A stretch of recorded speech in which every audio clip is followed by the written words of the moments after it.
If you're familiar with This Naked Mind, you may hear us say the term data point instead of relapse. And the reason we like to use data points is because if we end up drinking when we weren't planning on it, that's an opportunity where we can actually reflect and learn. And I would love to use a hiking analogy to really clarify why we use this term and why it is actually so empowering.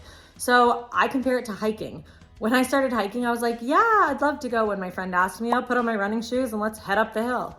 And she was like, well, do you want spikes and poles? And I was like, that seems pretty intense, but sure. Because she'd hiked for years, I thought, okay.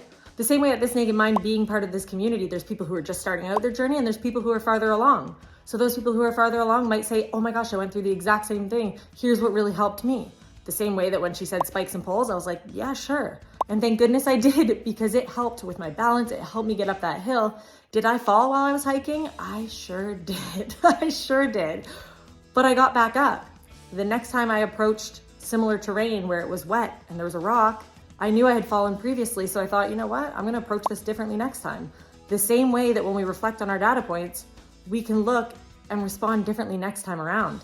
At no point in time was it, oh, Haley, you should have known better. It was, oh, okay, get back up, let's keep going.